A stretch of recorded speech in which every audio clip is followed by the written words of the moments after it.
ప్రధానమంత్రి నరేంద్ర మోడీ గారు ట్విట్టర్లో నాకు అభినందనలు తెలియజేసిండు.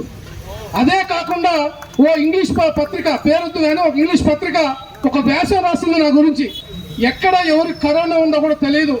83 రోజులు నేను ఎటువంటి ఒక్కొక్కసారి మాస్క్ లేకుండానే వాళ్ళ దగ్గరికి వెళ్ళి భోజనం పెట్టడం, అట్టిపనులు ఇవ్వటం, అల్పాహారం అందించడం, మాస్కులు పెట్టడం, వాళ్ళకి సజెషన్స్ ఇవ్వటం, సలహాలు ఇవ్వటం.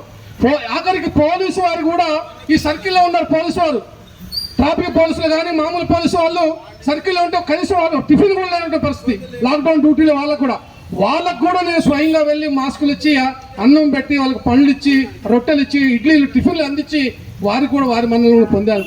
అంటే ఇటువంటి సేవ చేస్తే నాకు ఎంతో పుణ్యం కలిగింది.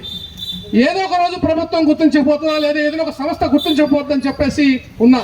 కానీ సుమారు 20 నుంచి అంటే ఇప్పటికి 6 సంవత్సరాల తర్వాత తెలంగాణ రాష్ట్ర ప్రభుత్వం సహకారంతో ఒక సొసైటీ వారు స్వర్ణ నంది అవార్డు నాకు తెలంగాణ రాష్ట్ర హస్తకళ చైర్మన్ నాయుడు సత్యనారాయణ గారి చేతుల మీదుగా, ప్రముఖ సినీ నటుడు బాబుమోహన్ గారి చేతుల మీదుగా, అదేవిధంగా ప్రముఖ జ్యువెలరీ వ్యాపారవేత్త, ఈ దేశంలోనే నెంబర్ 1 టాప్ సిల్వర్ వ్యాపారవేత్త ఆయన గారి చేతుల మీదుగా స్వర్ణనంది అవార్డు ఇక్కడ మన రవీంద్ర భారతిలో, హైదరాబాద్ రవీంద్ర భారతిలో అందుకోవటం జరిగింది. అటువంటి గొప్ప సదవకాశం నాకు వచ్చినందుకు గాను ఈ రాష్ట్ర ప్రభుత్వానికి, అదేవిధంగా నంది అవార్డు ఇచ్చినటువంటి ప్రతి ఒక్కరికి, ఈరోజు ముఖ్యంగా నా సొంత గడ్డైనటువంటి ఖమ్మంలో ఇలా బహుజనులందరూ కూడా నన్ను అక్కులు చేసుకొని గొప్ప సన్మాన కార్యక్రమాన్ని ఏర్పాటు చేసేందుకు వారందరూ కూడా మళ్ళొకసారి పేరున అదేవిధంగా ముఖ్యంగా పెళ్ళూరి విజయ్ కుమార్ గారు కావచ్చు, కత్తి నెహ్రూ గారు కావచ్చు, మిగతా అందరూ కూడా వారందరికీ కూడా